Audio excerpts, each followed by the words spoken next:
Not to be popular. It's just, I'm inspired by my brother, that Reality Temple's brother, the most powerful voice on the internet, that Reality Angel Snubbing Up 7. That's right, brother. I'm calling you out, brother. I'm building you. I'm putting you out there, brother. I'm shouting you out. That's my inspiration.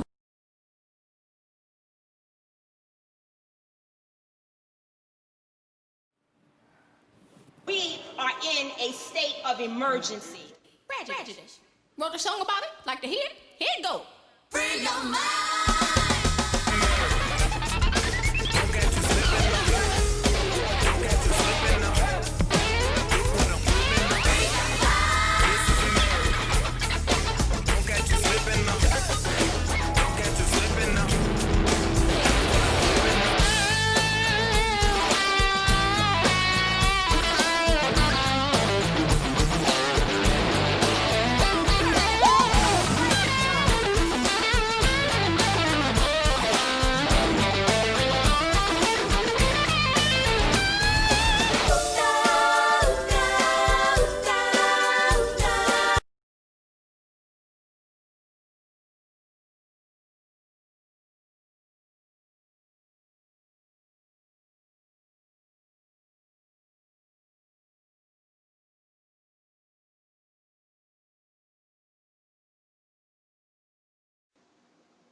Peace, prayer, and knowledge. I'm Soul Sister J, I'm Soul Sister D. and I just wanted to say thank you for all the people who helped to the medical fundraiser for my uncle Taalik.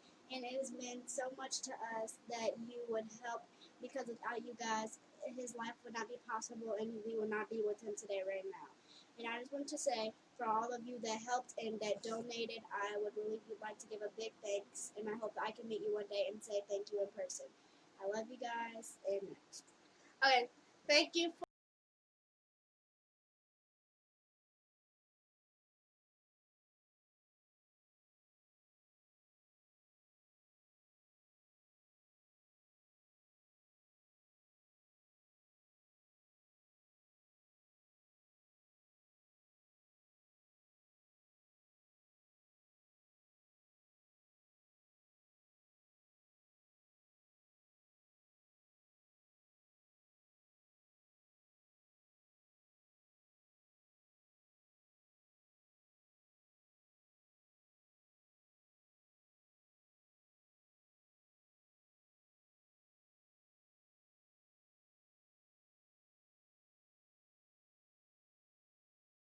Just then, the gunfire went off. Malcolm's death never sat right with me. The investigation was a failure. Asking who's guilty is a dangerous question to ask. What is the real story? It's in the history book. Leave it there. Leave it alone. Elijah Muhammad told everybody, do not raise a hand against Malcolm X. He didn't have to give the order. Someone would take care of it. The FBI should have known. Why doesn't someone want to get to the bottom of this? They never had any intentions of seriously investigating that assassination. That is my mission. I'm not going to stop until I get justice. Because the official count of who killed Malcolm X, it's not true.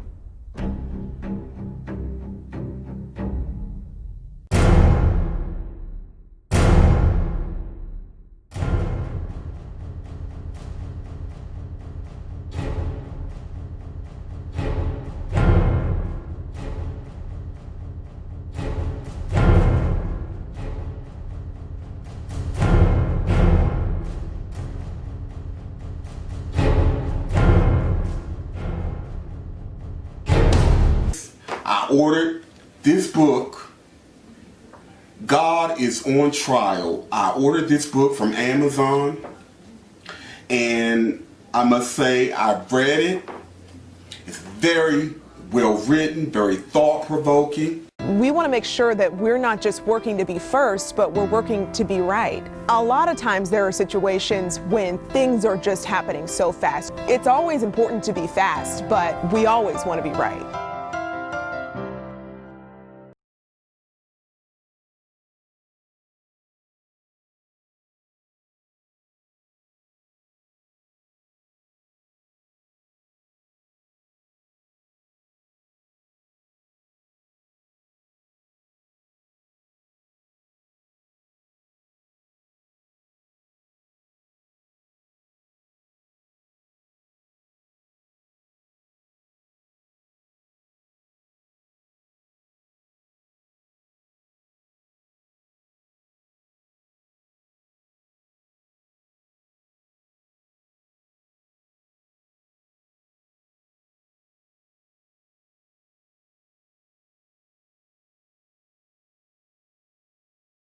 This all-new 5-DVD, 9-hour documentary is a researcher's dream come true.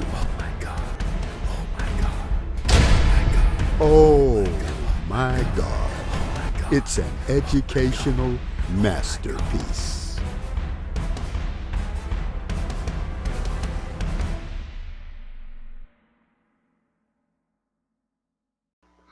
And that is Brother Taalik from the Reality Temples on Earth channel. And if you get a chance to subscribe, please do subscribe to his channel. He's a good brother. You know, he's doing good work, and he wants to do good constructive things. He has good information to provide. So please do check out his channel if you get a chance. I stand for nature. I stand for anything that is right. I'm pro-righteous, not pro-black. I am pro-righteous and not pro-black. So do your thing.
This message. Hey, my brother, you know I had to call you and thank you personally again. I cannot describe to you how happy I was to meet you in person finally. That was just like amazing.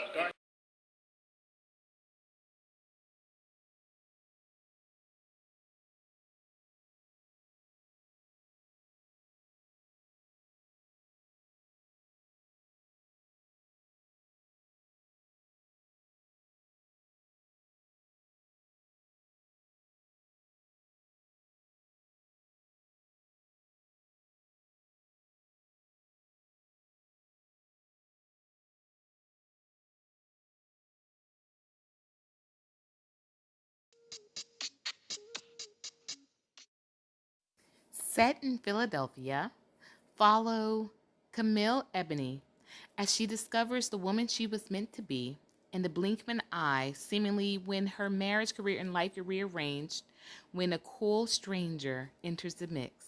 She realizes for the first time in her life that she is able to throw caution to the wind and just be herself without any label or duties attached. All things must come to an end, though, and once again Camille finds herself taking on the requirements now of wife and mother. But when she is called upon to do one more favor, the journey to the heart of the matter continues, and she comes face to face with the realities of the girl she once was, the person she has wanted to be, and the woman she is. On the road to self-discovery, Camille soon realizes there must be some casualties.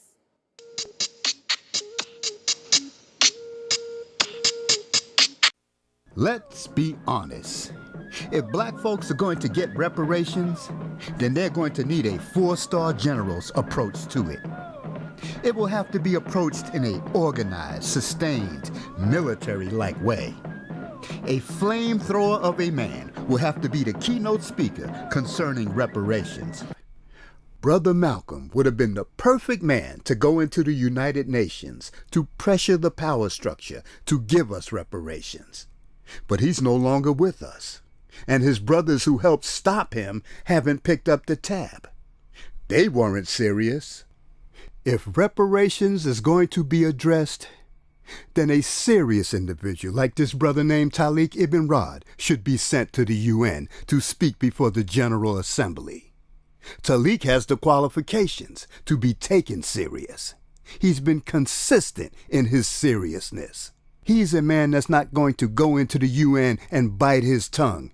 He's going to express how he really feels. He won't modify his delivery. He won't flip the script, buck, bow, smile, and beguile. He'll let the power structure know how black people really feel and why they need restoration for the mental and spiritual destruction done to all of us. Go get him, wake him up in the middle of the night, and bring him to New York. He'll come in a clean but wrinkled undershirt with a loose-fitting collar. He might come in a robe, maybe in a suit. He might drive a truck to the UN. But you can rest assured, Taalik will be coming as himself. And once the world hears him, the fight for what black folks need will be over. It doesn't matter if Taalik is the opening or the keynote speaker. All you have to do is hear him, and you'll be hooked. What?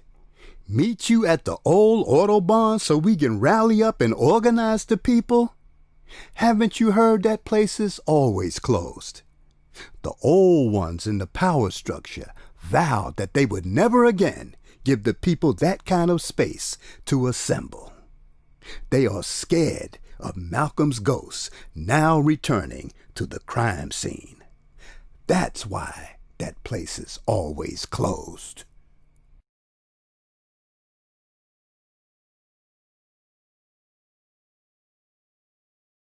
This is Dusty Basement Studios, and we approve of this message.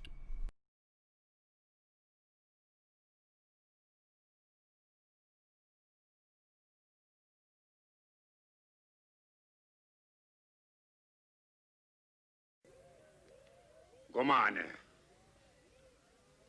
Assemble the people, Gomane. We will not be defeated by witch doctors' illusions.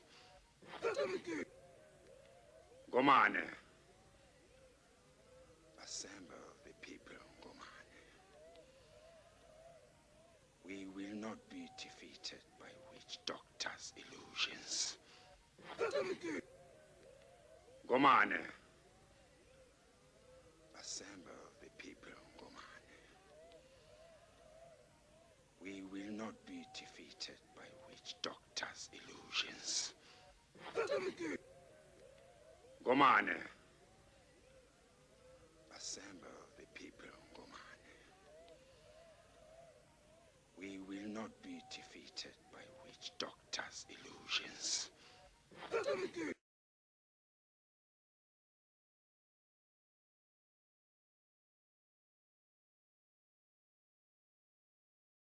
I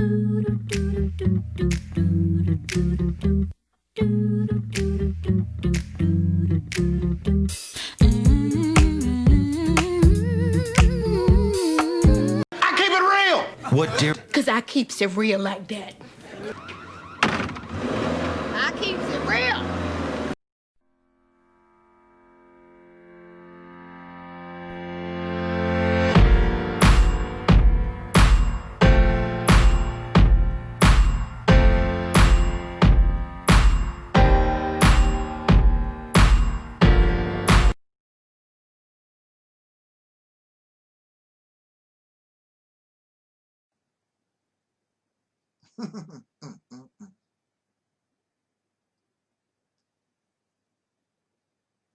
It is a hellified thing. I was just thinking about this. I just want to share a thought with you real quick. Many of you and of course myself, we are familiar with these, in this country, these beauty pageants.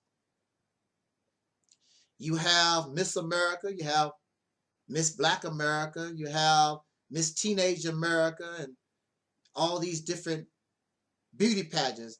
Miss Detroit, Miss New York, and all these different types of beauty pageants.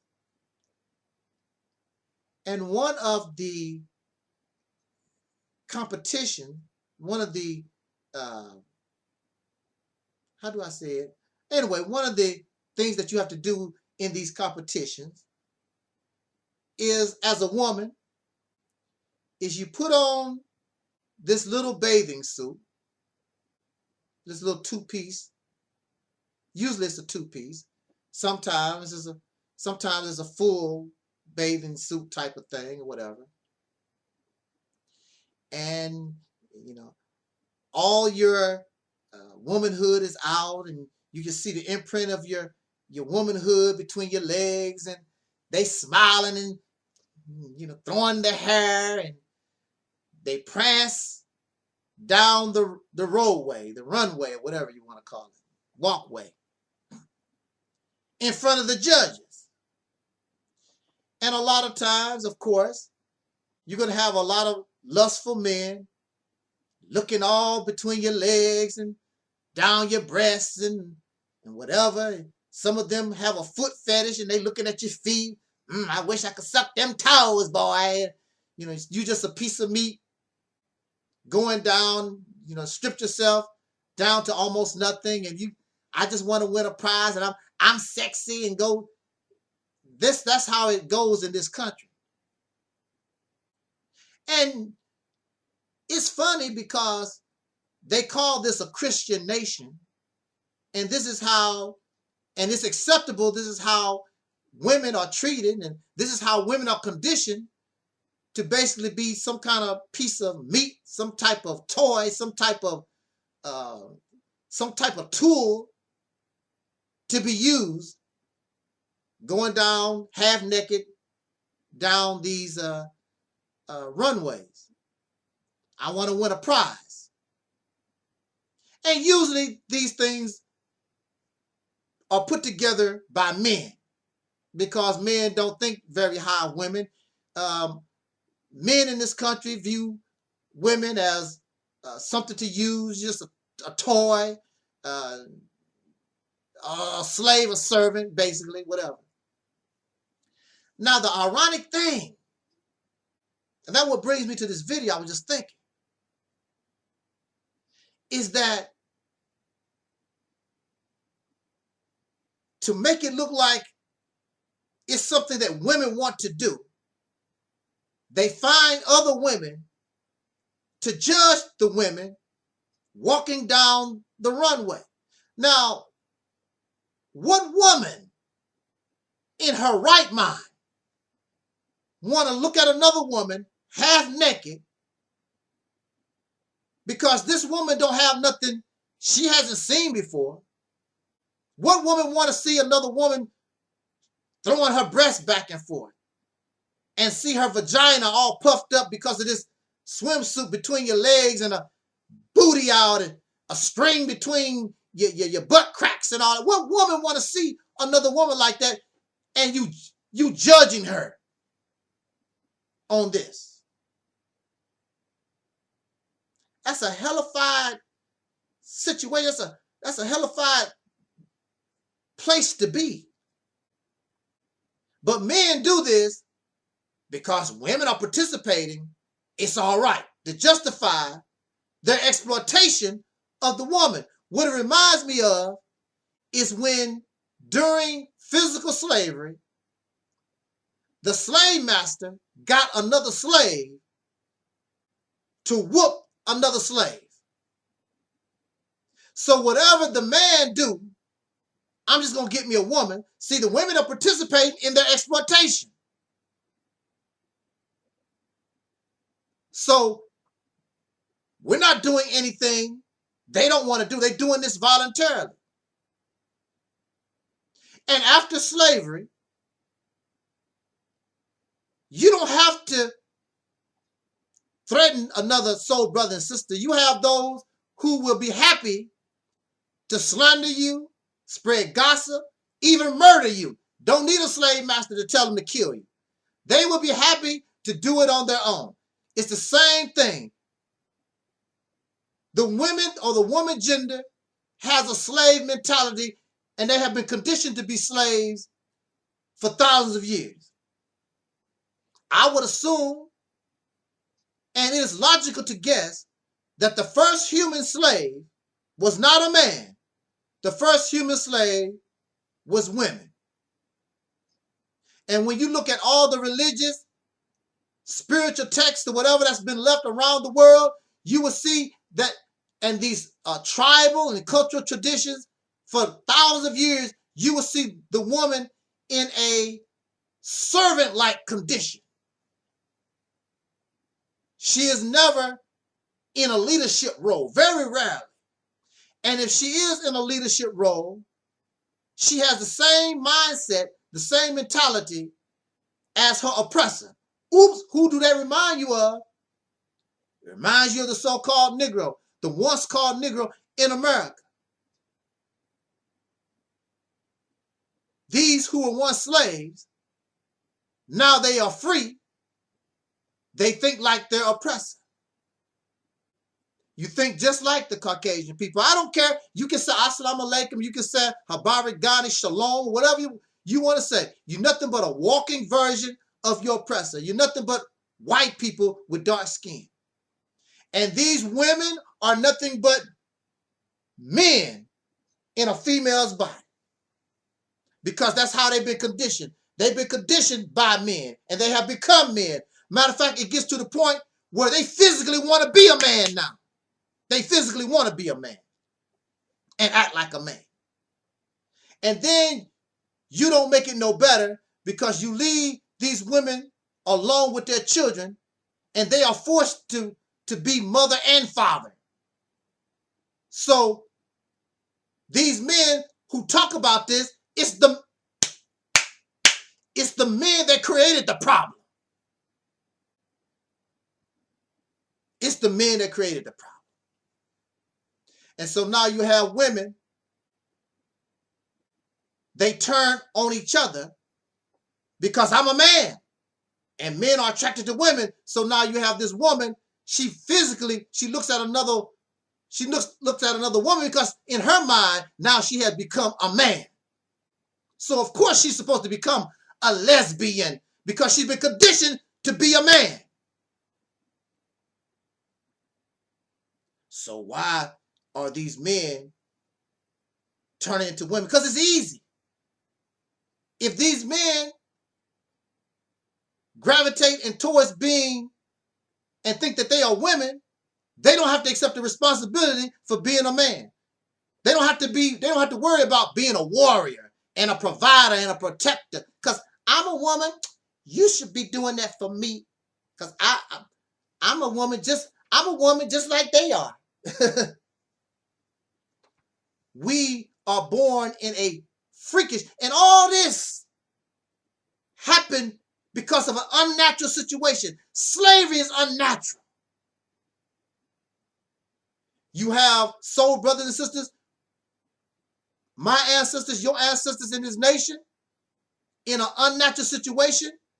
And prior to that, women, the gender, females,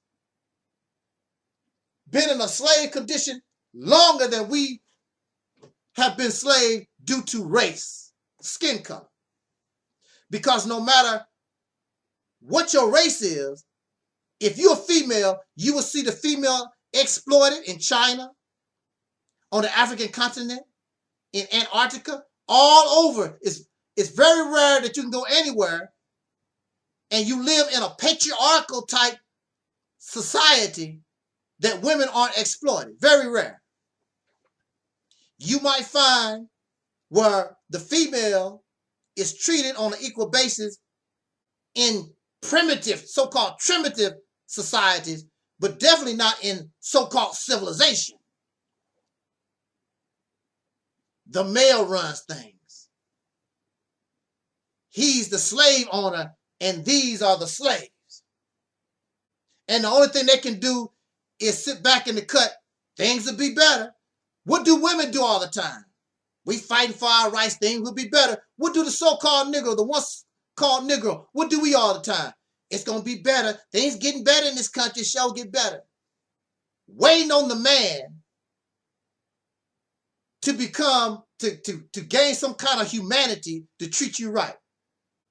And the so-called, the once called Negro in this country, what do we do and lay around? I hope that if Donald Trump win an election, I hope that he do us right. I hope that Biden do us right. We waiting on the oppressor to treat you right.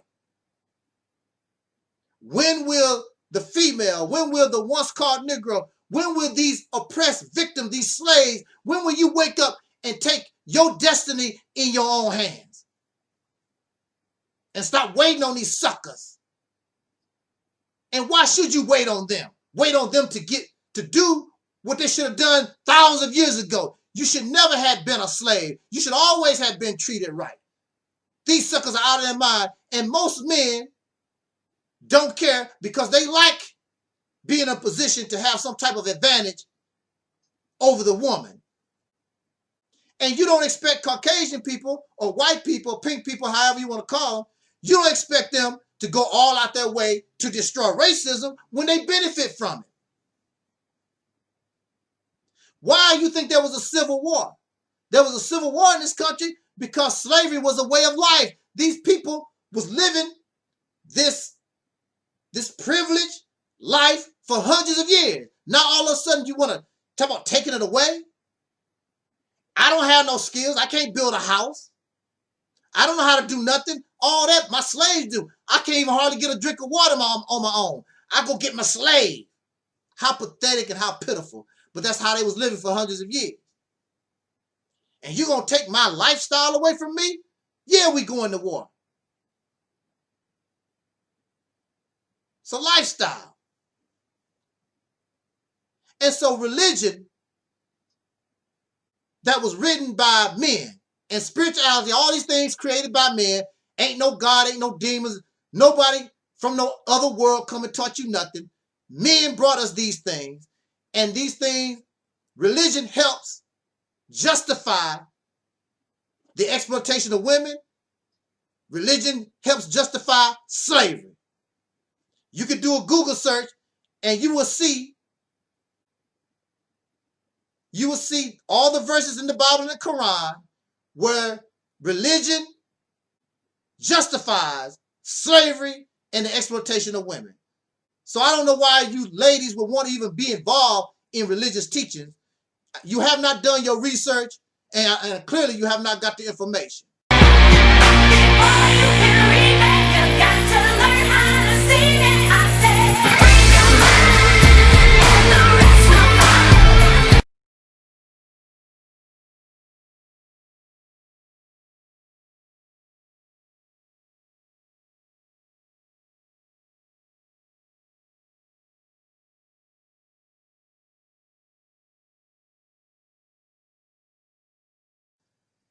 Now, look, I just want to share something with you I thought was a little funny, and maybe it makes a lot of sense.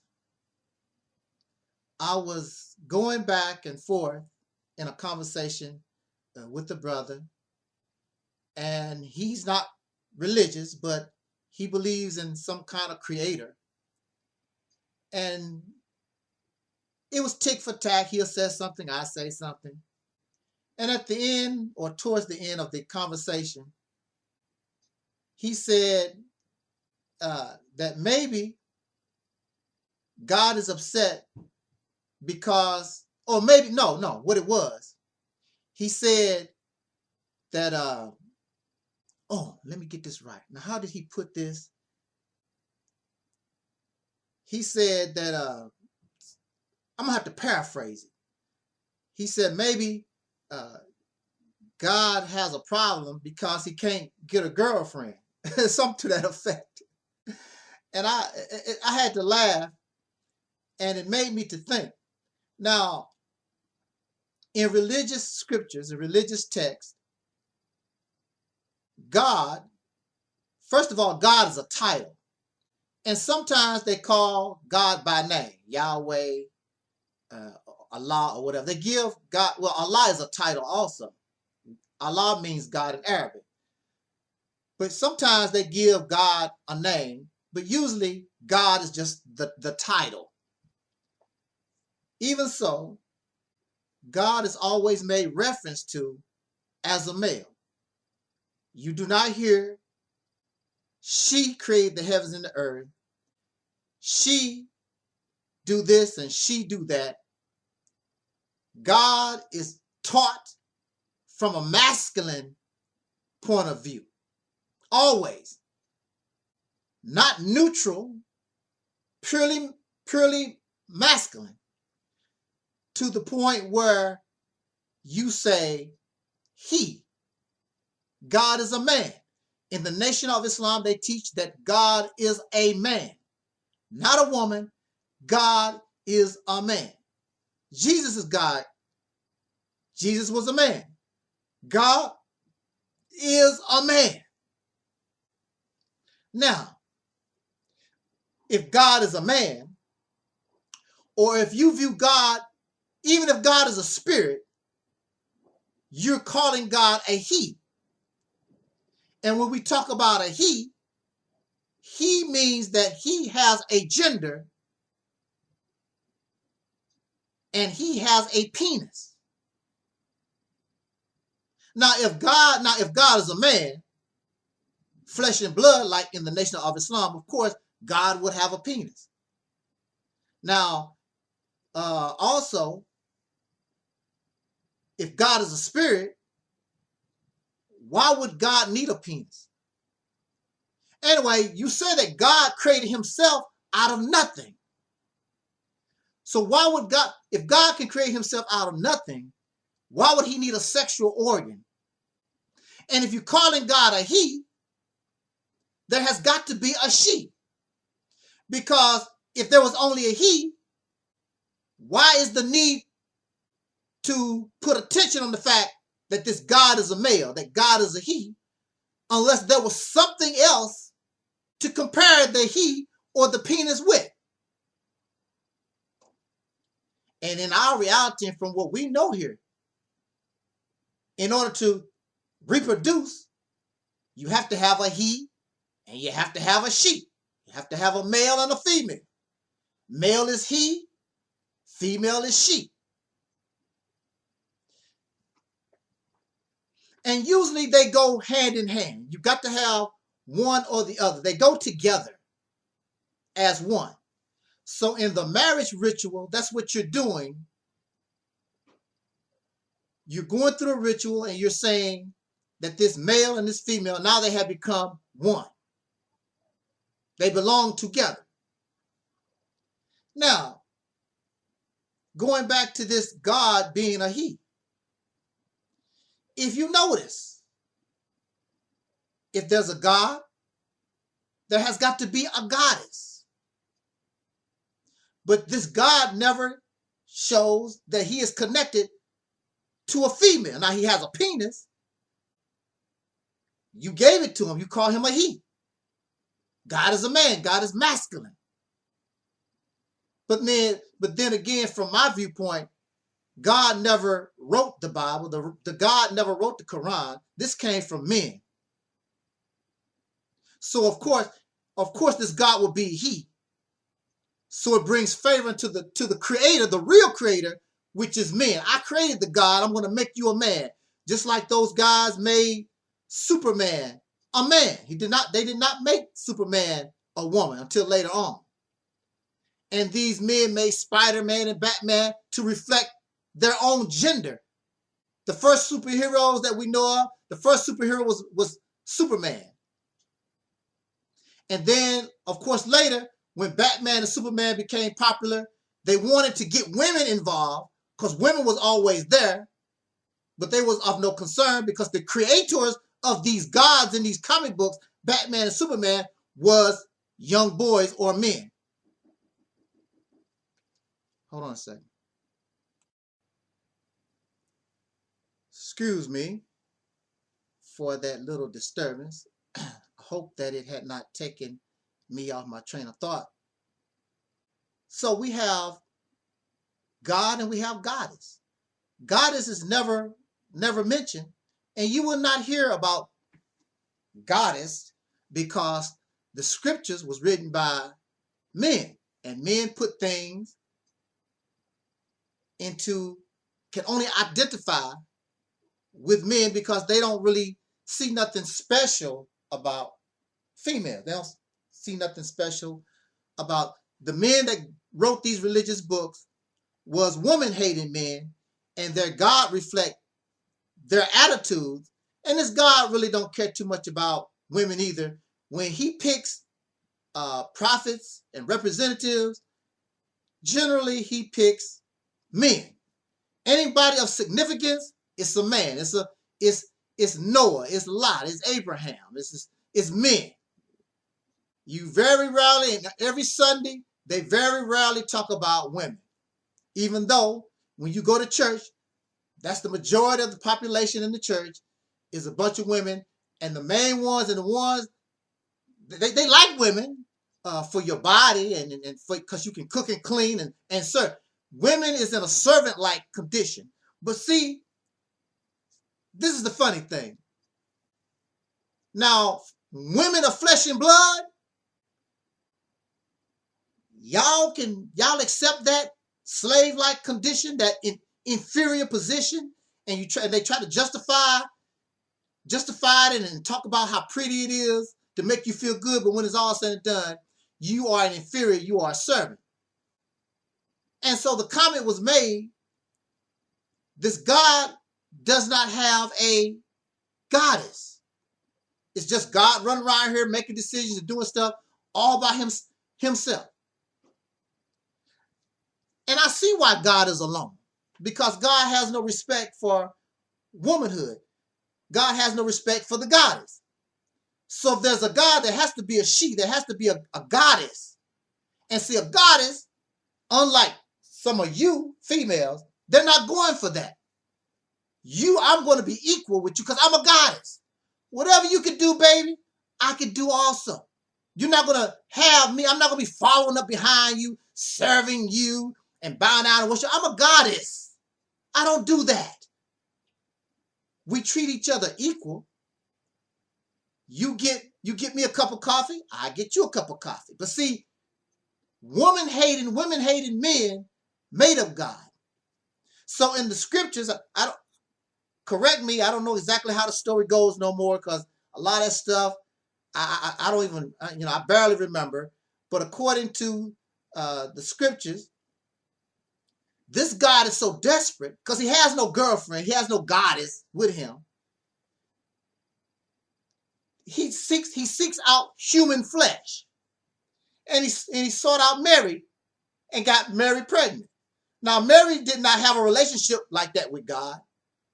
I think the story goes one day, an angel or something, whatever that is, visited Mary and said, you're going to be barren with child. Whatever. What? Next thing you know, she's pregnant. Now, in order to make a baby, this God had to use his penis. You can't get Mary pregnant by some miraculous kind of way. He used his penis, and Mary belonged to another man, so you're messing up with another. But see, that's how these guys operate. See, in the real world, that's how men operate in the real world. You know that woman belongs to another man. Here you go anyway. You're going to try to rap with her and try to get her, whatever. You have no respect for marriage vows. You have no respect for another man's relationship. You're going to try to get it, and this is what this God did, and did not ask Mary's permission. And basically what he did was rape Mary. How dare you? That's blasphemy. How is that blasphemy? That's how the story went. God did not ask Mary, I'm choosing you. I would like for you to have my baby. Are we in a relationship? God just said, boom, and just took her. And she ended up with the baby of God. Jesus, the baby, the Son of God. Didn't ask. There was no relationship. I'm just going to give you a baby, whether you like it or not. When a woman says no or don't even have an opportunity to say no, I think that's called rape, y'all people. That's called rape. It's not my story. You taking it all out of context. Well, put it in the right context. What are we saying? One thing we know for sure, Jesus never had a relationship himself. He had no relationship with no kind of woman at all in his 30 some years on the planet. And at that time, if you made it 30 or 40, you're doing pretty good. You an old man, whatever. But Jesus never had a relationship with a woman. And this God is not connected to a goddess. It's a he. A spirit don't have a spirit do not have a gender. Why are you calling God a he if the God don't have a penis? It's not a male. And this male don't have a female. So really God must be gay. Well, he can't be gay because he's not messing around with another God either. He's just a lonely man. He's frustrated. That's why he don't have a woman, because the goddess is not going to accept the way that he want to run things. And he's alone and he's bitter. And that's why you see all through manhood, all through the activities of men, you see these men, because they have this mindset, I'm the man, I'm the leader. And that's why you don't have no woman. And you vent your frustrations on YouTube. And the women do this like the Hebrew Israelites. And the women loud mouth and whatever. And they vent their frustrations out. Because God did not create the man. The man created God and gave God their attributes. Their hate, their envy, their violent temper, their jealousy. All these traits that men have, they gave to their God. Man created God. God did not create man. And if God is real, then God is messed up because he has a lot of flaws. He don't know how to get along with a goddess. And he's alone, don't know how to get along with a woman, a goddess. And you want to follow somebody like that? They have bad character. They're violent. They're profane. They don't have no respect for nobody. No. Definitely not a peace lover. A rapist? Oh, no. I can't get with that. So if that's your idea, you want to follow a God like that, that's your business. Me personally, don't want nothing to do with it.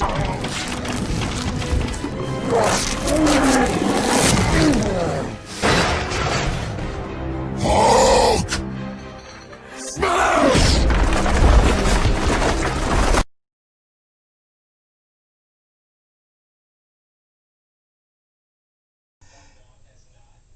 This is the format. This is the way that I originally done my videos. And I thought it would be cool to see if my old flip camera would still work and pick a subject and do it the old-fashioned way. So on this Vizzy, let us get busy. Now, the topic for this short video that we chosen is restoration of the black man, restoration of black people. How do you restore? How do you resurrect black people, soul brothers and sisters, the African American, the once called Negro, the descendants of slaves born in America? How do you, is it possible to resurrect, restore this people? Gonna take a few minutes to explore this question and try to, if we can, then we're gonna try to answer it if it's possible. Because I don't know everything. Matter of fact, we might be left with more questions than answers. What brings me to this topic, I was watching a show and it was called something Restoration Kings or something to that effect. I don't know what the exact title of the show was. But what they were doing, they were taking antique old cars and other electronics and whatever, and they would restore them back to their original, how they originally was, like new. I thought that was very interesting. And these persons done a beautiful job doing that. Incredible job. You have to give them applause. And this is what got me. When all these items come in, whether it is a car or old stove, a chair, or whatever it is, they restore. There is no manual. There is no operating manual. There's nothing. They have nothing to go by. There are no instructions. Somebody said, can you restore this for me? They take it, and there's no instructions, there's no manuals, there's nothing to go by.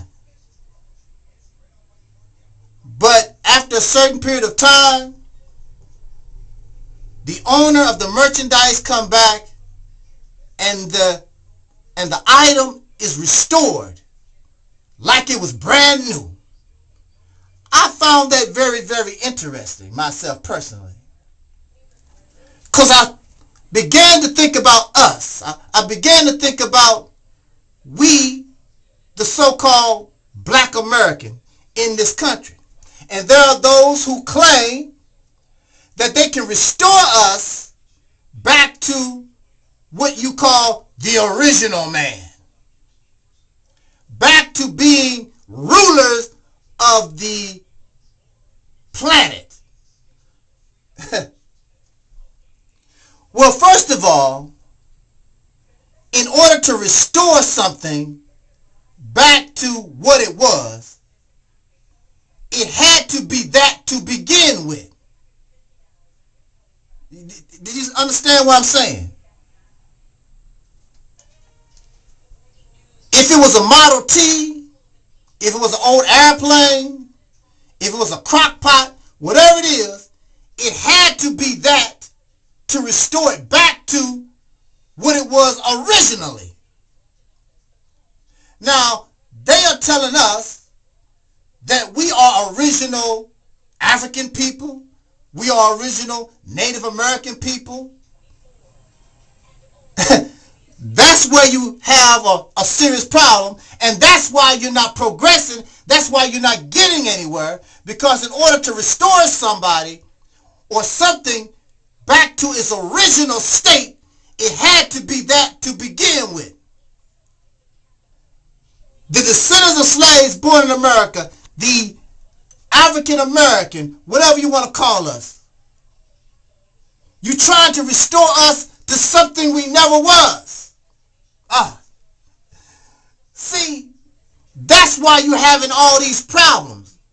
And you don't understand who you're dealing with, because you think that we're somebody else and we're not them. You cannot restore the African American soul brothers and sisters. You cannot make them gods and goddesses and the original man and Africans and Aboriginals and all these other things that you're talking about. Kings, and we never was that originally. Because if that's what we was originally, it shouldn't be that hard to restore us back to our original state. Also, you have to have the ability, you have to have the talent, without an instruction manual, without nothing to guide you. You have to be smart enough, wise enough, talented enough that you can restore this item back to its original state with no instructions. no instructions from the Holy Quran, no instructions from the Bible, no instructions from nothing, nowhere. You have to have the talent and ability to restore something back to its original state just because you know what it is. Because you know what it is. You cannot restore the so-called Negro, the African Americaners, whatever you want to call yourself. You cannot restore us back to our original state because we are not what you claim we are. On top of that, we was born and we was created in negativity. We was created on the slave plantation. We was created in rape and murder and all these different evils and all these different vices. That's where we come from. How you going to restore us to a clean, holier than thou, righteous person when that's not our makeup? We never was that. We were never the original Asiatic black man or the African on the plains of Africa somewhere or living here in the woods of North America. We were created, we were born on the slave plantation. So we're trying to restore somebody, and you shouldn't want to restore somebody back to their original state, because your original state is that of a slave. You never been nothing else. That's where we make our mistake. You're dealing with somebody who has only known slavery, who has only lived in the United States of America, who has never lived without Caucasian people. Never been independent. You never been a king, never been a queen, never been a god and goddess. You never been original. This Negro, this African American is an admixture people carrying the blood of some Africans, carrying the blood of some Aboriginals, carrying the blood of Europeans, carrying the blood of mixed people that have come into their own. And you trying to restore them, restore us to something we never been. And so the one who has an idea how to restore you understands that that's not the way to go. Because to restore you is to send you back to the plantation, because that's where you originally come from. Regardless to what your relative, regardless to the people that you carry in your blood, that's not you. And you shouldn't want to be restored. You should not want to go back to the slave plantation. But the one and those who qualify, that understand the so-called Negro, it's not about restoring you back to your greatness. It's about taking you from where you are and evolving you and making you better, because you have the potential to be these things and more, and work with you. So it's not about restoration. It's not about trying to make you go back to something that you never was. You never was an original Asiatic black man or an African or Aboriginal. You've always been, and we've always been, a slave. That's all we know. And your behavior and your actions and everything about you verify that. I don't care what you say out of your mouth. You can call yourself whatever you want to, but your actions and your behaviors verify that's all you know is slavery. Now, the master teacher, the one who really understands you, understands that's where you come from.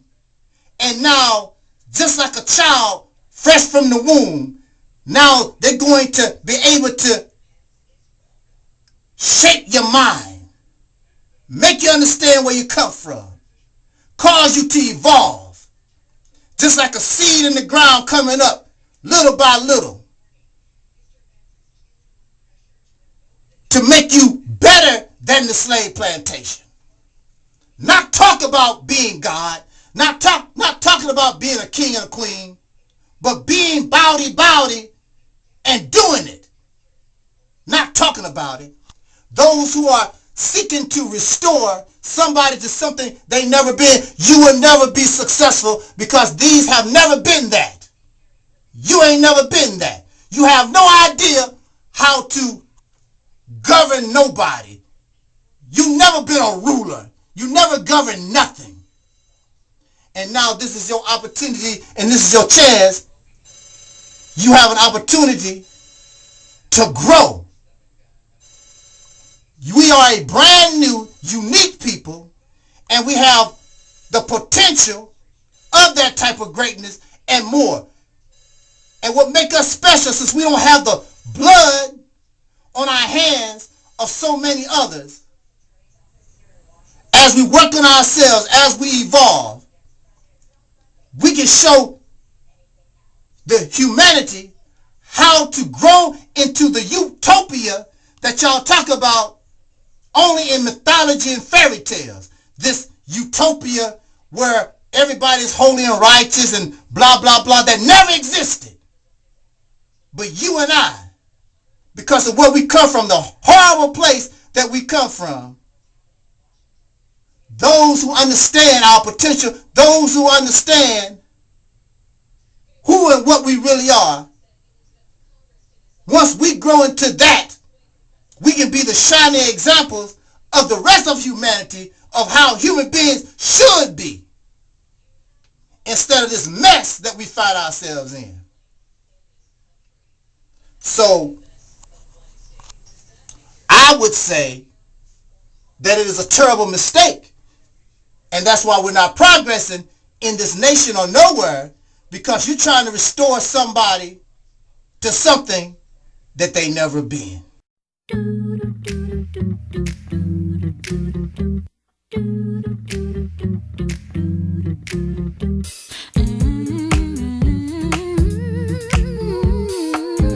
keep it real. What, dear? Because I keeps it real like that. I keeps it real.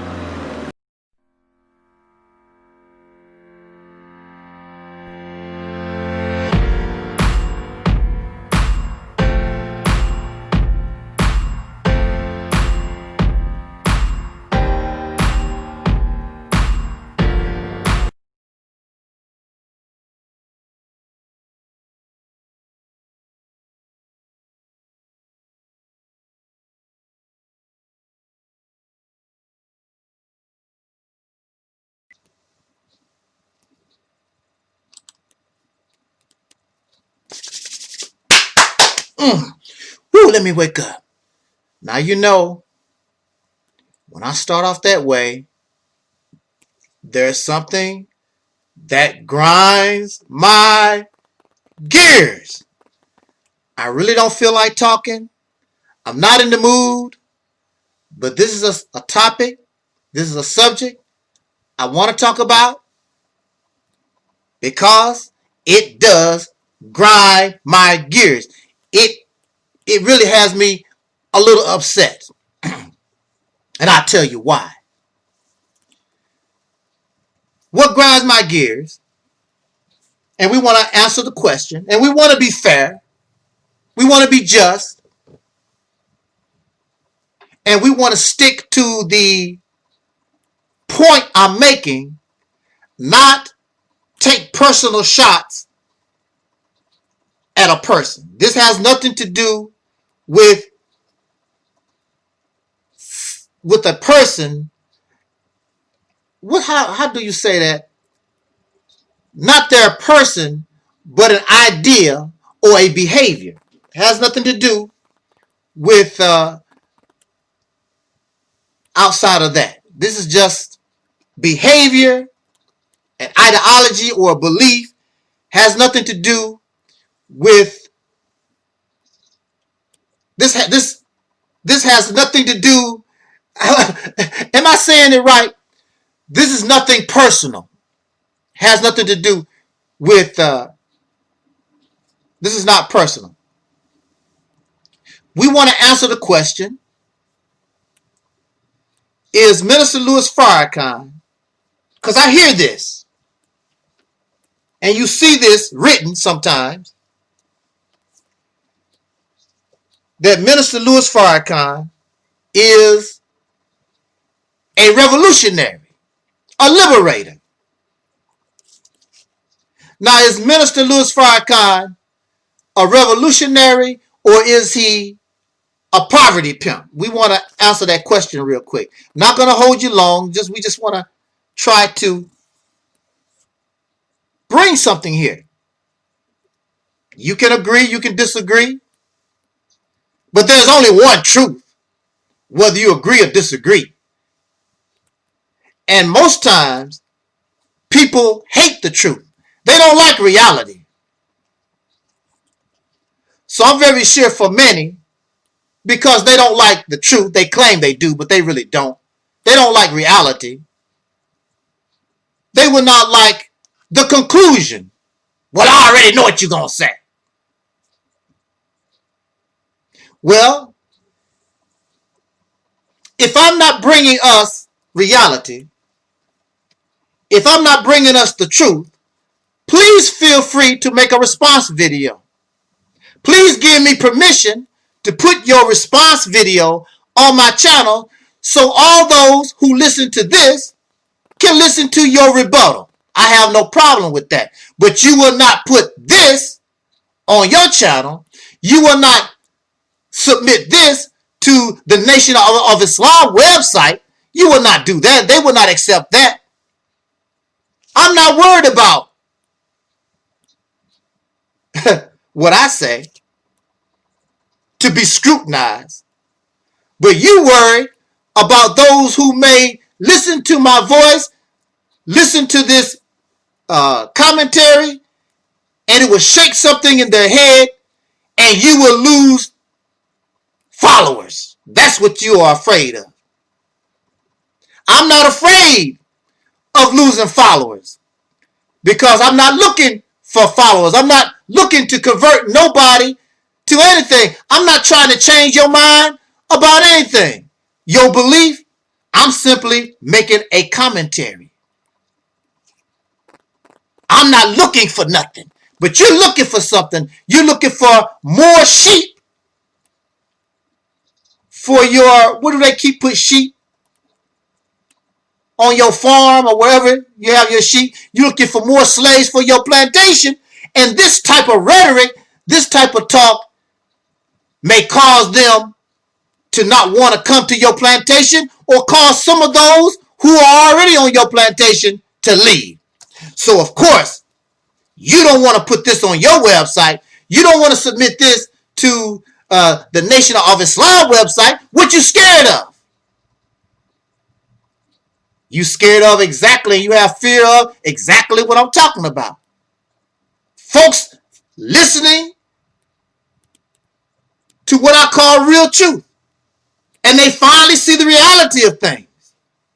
You don't want them. You want them to continue to live in your fantasy fairy tale worlds, selling false hopes and dreams. We don't do that here.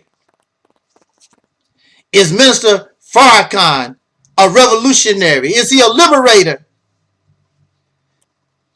Or is he just a poverty pimp? Let's talk about this real quick.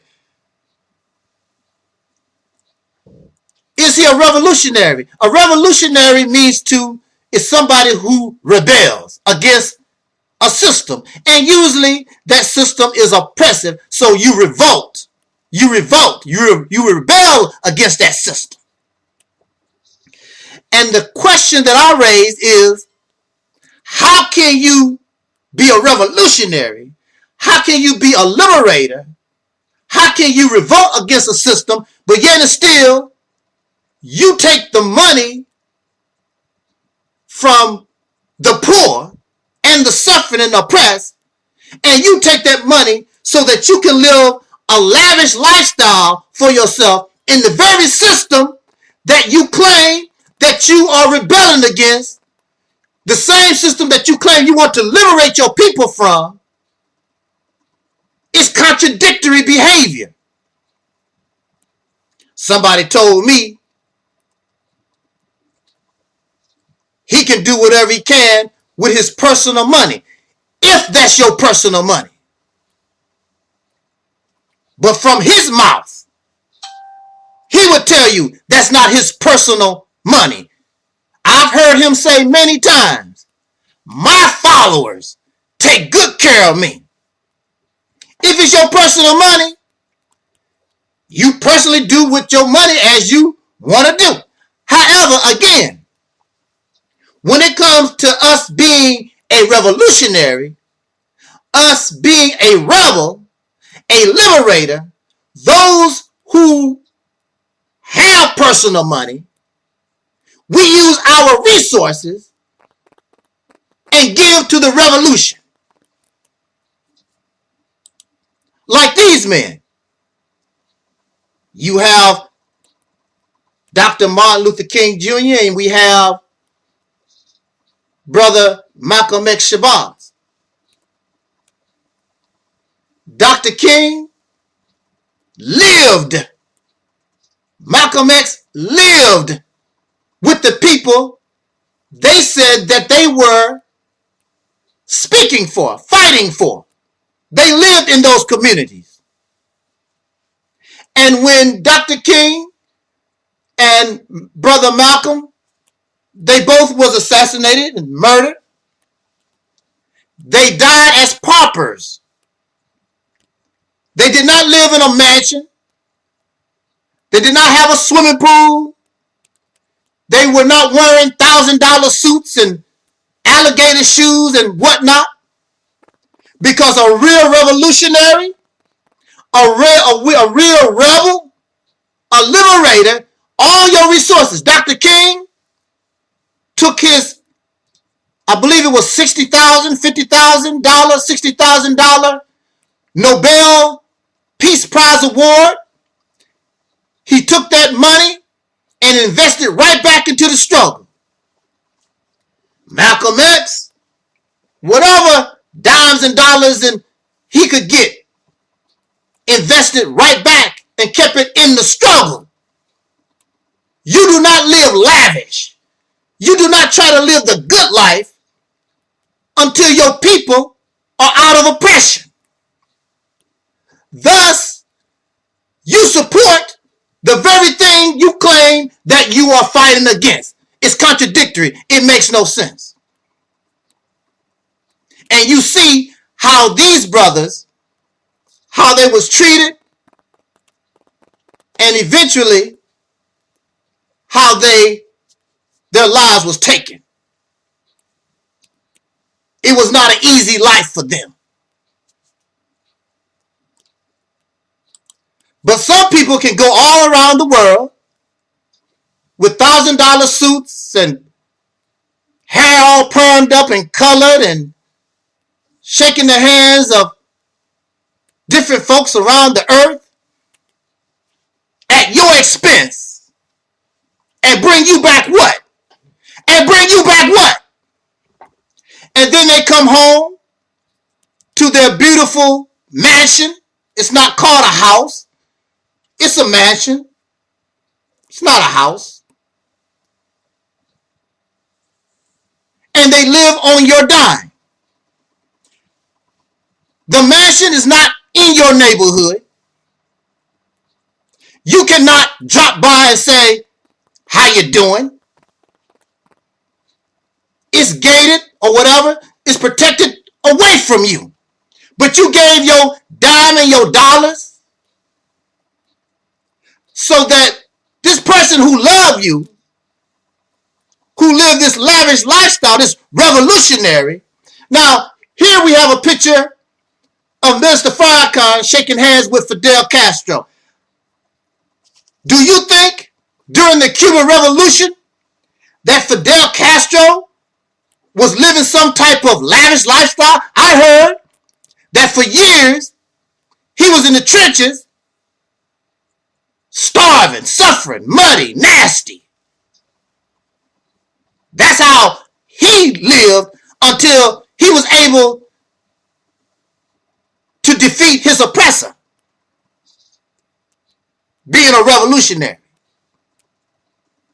So it's like pulling the cart before the horse, which I don't like the lavish lifestyle. I don't like that type of, the rich and these classes. I don't like that anyway. But if you're going to live that way, don't you think you should win your liberation first? Don't you think that you should beat your oppressor? Because all the money, the resources that you have living this lifestyle could be going to benefit the struggle. But it's personal, and it's not your personal money. Now again, if it's your personal money, do what with your money like whatever you want to do.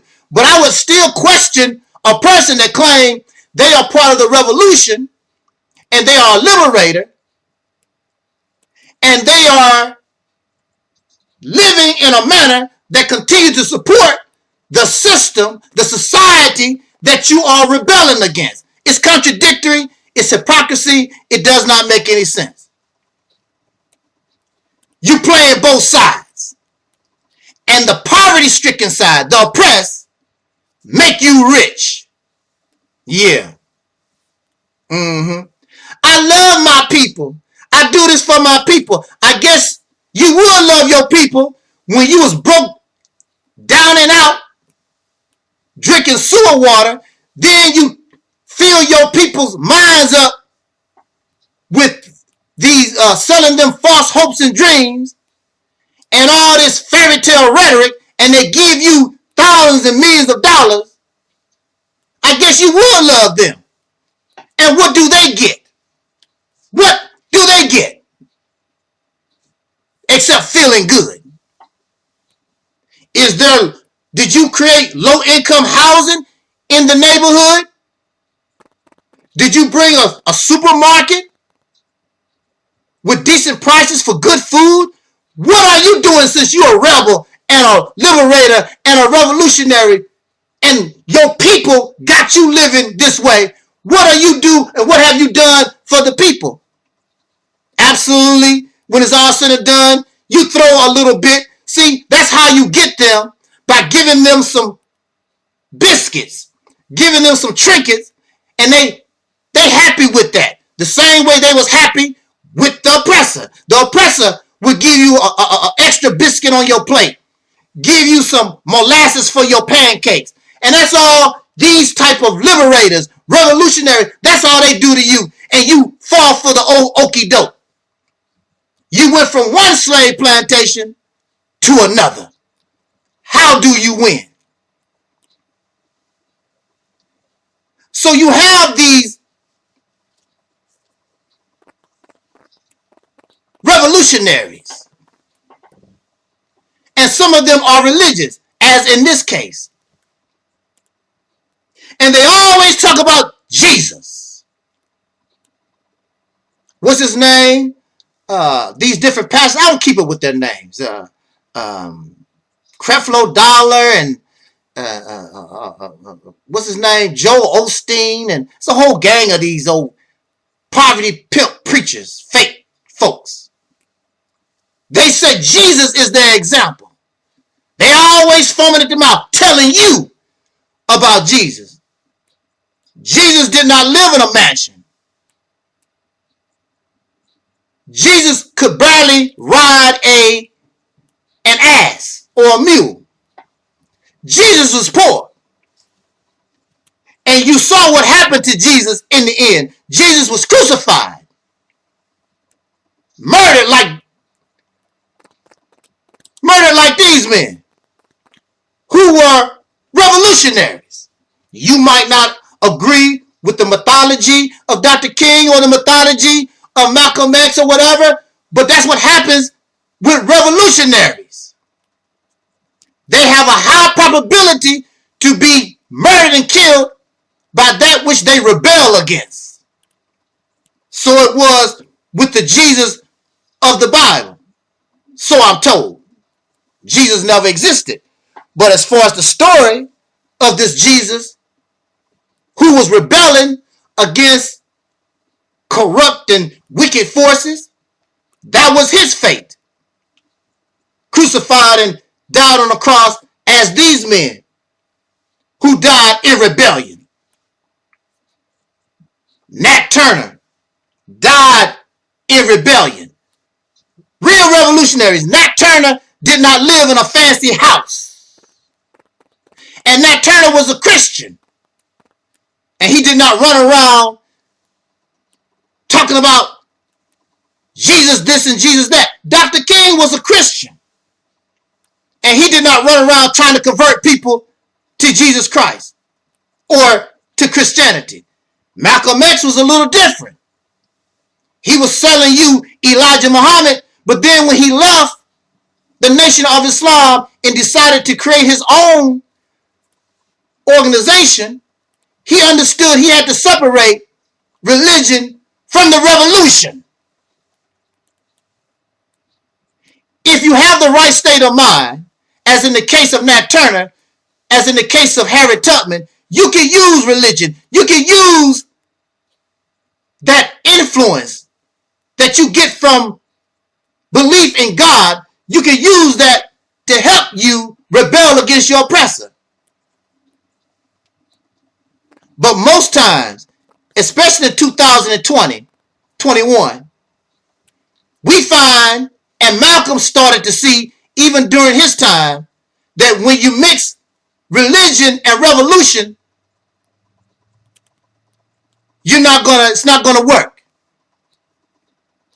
One of the main things that divides us is revolution. It's religion. I'm sorry, excuse me. That's one of the, probably the number one thing that divides us is religious belief and some of these other ideologies, but especially religion. But Dr. King was a pauper. So was Malcolm X, and so was this Jesus, and so many revolutionaries. Fidel Castro, anybody struggling, nobody living in no mansions, nobody wearing $1,000 suits and alligator shoes and whatever, talking about I'm a revolutionary. You sound like a poverty pimp, selling false hopes and dreams and lies to the public. You getting it all. Well, they earned it.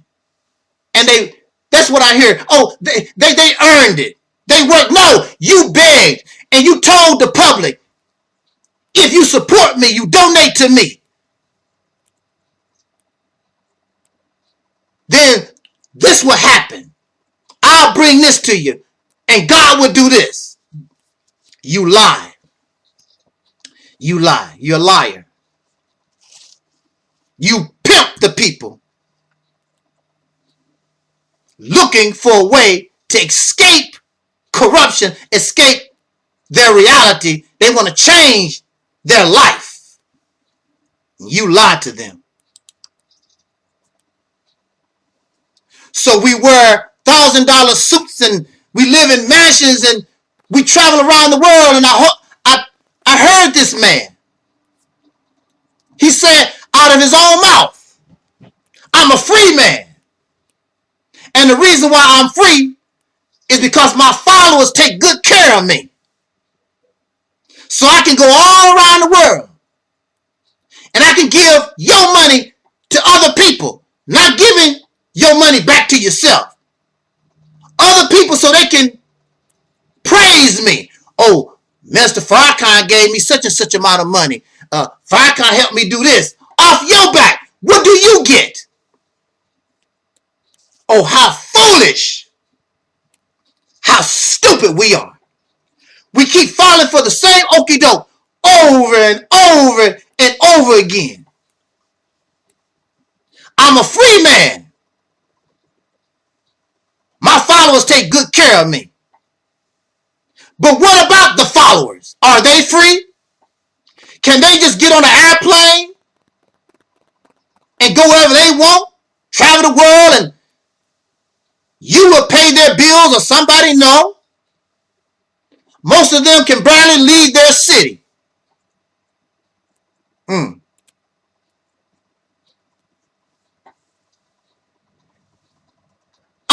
I can understand if you want to support your leader. You can do that. But then Farrakhan turns around and he says, and he tell you in your face, you pay for my grandchildren to go to college debt free. Now, I can understand that I can't understand that you want to take care of grown folks. You need to make your own money. But then you turn around and here's a man that tell you pay for his grandchildren to go to college debt free. Then he gets angry at the grandchildren because they don't want to use the Farrakhan name. You should be proud to use the Farrakhan name. My followers pay for you to go to college. You should let people know that we sent you to college. You should be proud of the Farrakhan name. They're not interested in all your religious dogmatism. They're not interested in the fame and the fortune and the praise and the glory and the lies. See, that's another thing. See, just because you related to somebody don't mean you believe what they believe. I'm very sure that some of these don't believe in what their grandfather is teaching. But of course, they'll be happy to go to college debt free. Who wouldn't? Who wouldn't be happy to go to college debt free?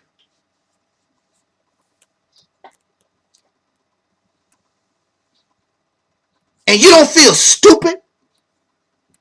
And here your children going to be paying for college, student loans, and a few grants. Your children going to be paying for college for the next 20, 30 years. And you sending another man, because he's so special, because he's so divine, send his grandchildren, not his children, but his grandchildren to college debt free. You don't feel stupid. So what do you get out the deal? What are the grandchildren? What have they promised? Okay, I'm going to send you to college debt free. What are you going to bring to the table for us? He did not talk about that. I'm very sure they're going to bring something to their personal family.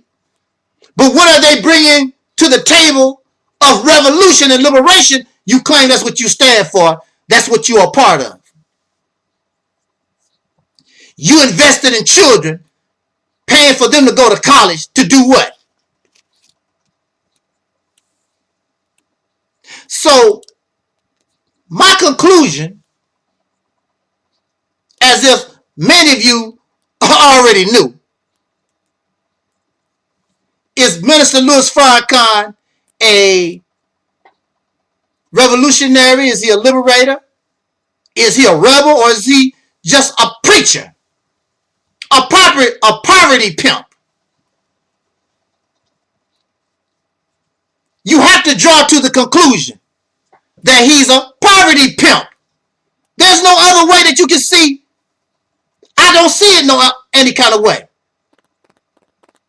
I am open that you can show me different. I don't see it.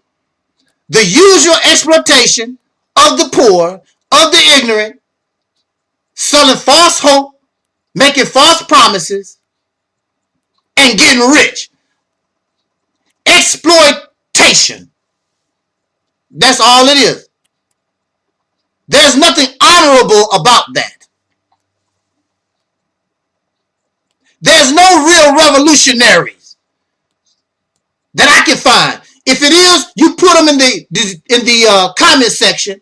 You make your own video and put all the so-called revolutionaries that you know of that live lavish and rich, high on the hog, and they're supposed to be rebels against the system. You don't see that in the French Revolution. You don't see that in the Chinese Revolution or the Russian Revolution or any revolution where you had people, where the people support their leadership and their leadership decide we're going to live high on the hog.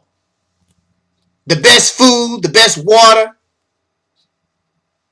but the people still down suffering. Again, it's like pulling the cart before the horse. If you wish to live that type of lifestyle, which I would not recommend, I say and suggest a whole different way of living. But if you want to live in a class situation or society, then you would think that I would first like to defeat my oppressor first before talking about living in a mansion and wearing all these expensive clothes and shoes and traveling around the earth to do what? You traveling around the world to do what? To get what? When the United States go around the world and meet with world leaders, they are trying to get something. Now, when Farrakhan come home from shaking hands of these world leaders, he come back and tell you what they gave him. What they gave him didn't bring you back nothing. And you paid for the trip. You paid for the airline tickets. You paid for first class. You paid for the hotel. Y'all some damn fools. That's it. Y'all just some damn fools. Stupid. You don't see you a damn fool. You being took, bamboozled. You can't see that. Because they give you might get a few crumbs. Yeah, but Farrakhan is not getting any crumbs. First class hotels, 5-star hotels. I'm a free man. My followers take good care of me. What kind of care are you giving the followers? They will tell you, we on our own. We got to do for ourselves. That's the teachings. That's the nonsense they would tell you. When are you going to get anything from your nation? President Kennedy said, don't ask what your nation can do for you. Ask what you can do for your nation. But as we know, when it comes down to it, the United States, the government can help us to a certain point. You did get your $600 stimulus check, didn't you? What kind of stimulus check does Minister Farrakhan give to his people? Huh? Your nation within a nation. Huh? I'm going to say that again. What kind of stimulus check, since you say that this is a nation within a nation, what kind of stimulus check is your nation giving to you?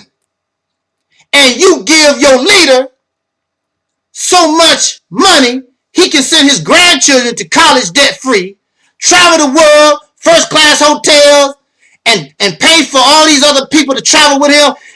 You don't see that. And y'all don't feel stupid at all, right? They don't even feel stupid. Wow.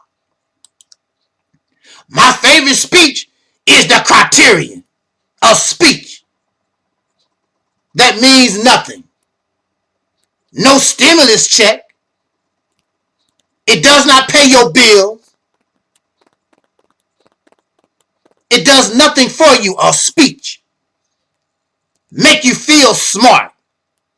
But clearly, if you want to take care of a man and his family and send his grandchildren and maybe great-great-grandchildren, and you want to take care of somebody like that, hey, so be it. That's your money. But I would never do it. Not then, and I wouldn't do it now. When I was in the Nation of Islam, I never gave to number 2 poor. Farrakhan gonna have to get a job. I help pay the electric bill of the temple, the gas bill of the temple, or whatever, the mortgage. I'm not taking care of Farrakhan and his family. Not doing that. My family come first. Now, when he showed me that he cares about me and my family, then I would care about him because we family. Your nation within a nation don't give you nothing, don't do a damn thing for you.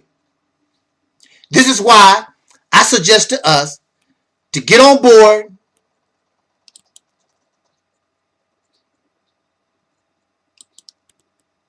the Soul Train, so we can create a nation within a nation, so that we can create family. We don't operate like that. I'm not interested in living in some mansion and wearing expensive suits and traveling first class and what. Not until all of us can do that. Now, when all of us, like again, I said, I don't even like that lifestyle. I'm not interested in those things like that. But if we want to do that, if I can wear $1,000 suits and alligator shoes, I can live in mansions, whatever, all of us gonna do that. All of us gonna do that. Not just me, all of us. And if we are a nation within a nation and we are family, then I'm going to hand out stimulus checks because you helped. You helped earn and put us in a position so those stimulus checks can be done. But see, you shouldn't need it because your nation, Operation Exodus Mississippi, and you helping to create this wealth, you are helping to get everything done. So we want to give you house. We want to give you water, electricity. We want to provide for you because you're family and we are a nation. Nobody is above another. A whole different life. True freedom, justice, and equality for all.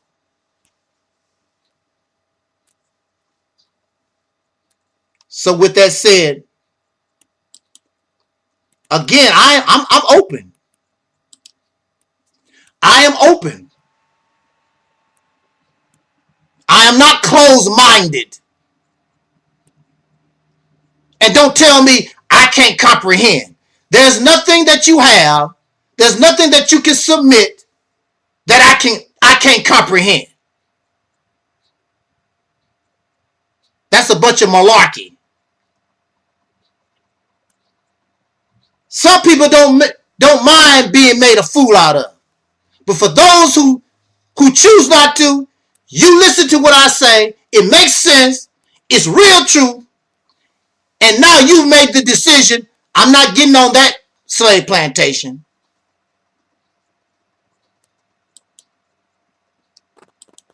I'm getting on the soul train. I'm going to get where we are seeking true freedom, justice, and equality, and liberation. And if necessary, an organized exodus out of the problem. And we're going to give you a timetable. We're not going to keep telling you this is going to happen and don't give you a timetable. No, we're going to give you a timetable. Those who can't give you a timetable don't know what the hell they're doing. Those who don't give you a timetable is just tricking you, deceiving you, keep you hanging on. You know, just like those people, like a person that owe you money and they keep giving you these excuses, keep you hanging on. They have no intent to pay you your money back. So they keep coming up with these different lies, keep stretching things further and further. They have no intent to pay you your money. These pastors and these preachers and these so-called leaders like Minister Farrakhan have no intent to give you nothing. None of this is going to pay off. It's fairy tales, it's lies, selling you false hopes and dreams, you're never going to get paid off. It just goes on and on and on. It's already went 90 years. See right there in the corner? Nation of Islam, 90 years. No mother plane. Elijah Muhammad has not returned. Fard Muhammad has not returned.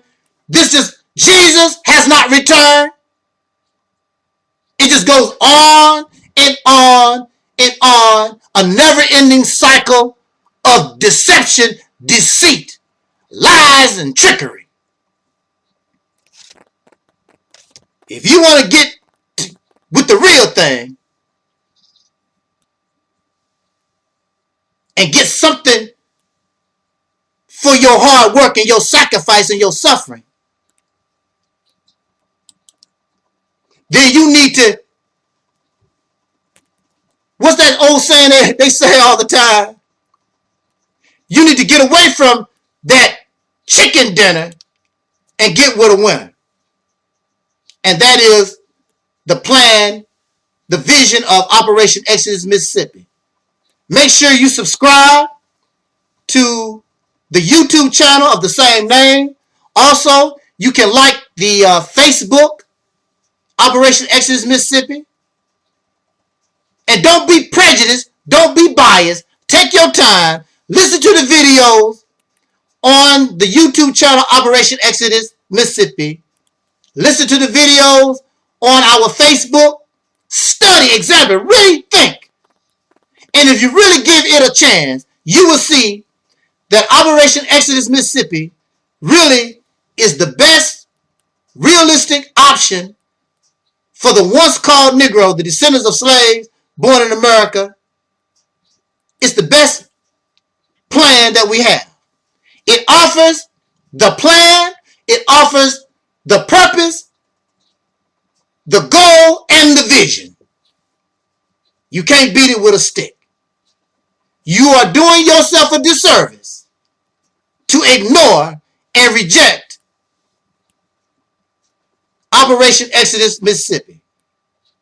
I want to thank you for listening. I want to thank all of those who have donated to my medical hospital fundraiser. I thank you so much for that. You can donate to us in general. You can donate to my hospital fundraiser. The information is in the description box. I also want to thank you for supporting our sister, Noah Levine. She has a book called God is on Trial. Thank you for donating to her book. You can find it on Amazon, on Kindle for $3.99. Let us support our sister in her efforts to bring to us reality and real truth. Thank you so much. And also, if you haven't watched, I would like for you to check out Soul Liberation Day 2021.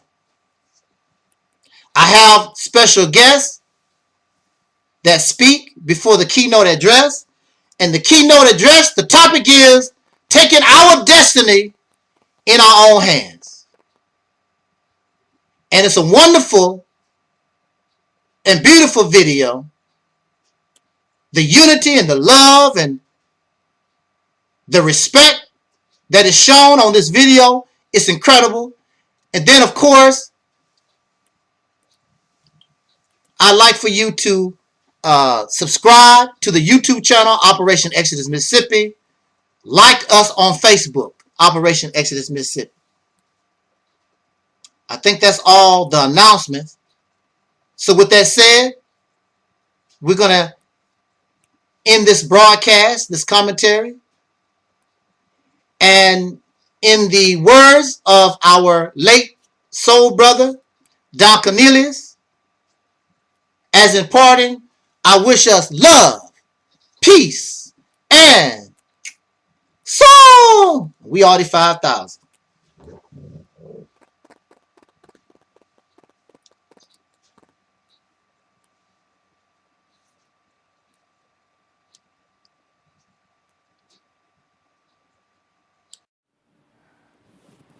are in a state of emergency. Prejudice. Wrote a song about it? Like to hear it? Here it go. Free your mind. ThX message. Hey, Brother Taalik, I saw you called. I was returning your call. I'm halfway through the video you and Sister Noble made a little while ago. I love you guys. You guys make a beautiful couple. I love this, man. I just had to say that. I hope you guys are having fun, and I'll talk to you soon. Tell her Karen that she never met said hello. I love her videos. Let her know I'm subscribed. I've been to her website. Such great content. Blessings to both of you. Take care. I hope you guys have fun. All right. Bye-bye. To replay this message, press 1.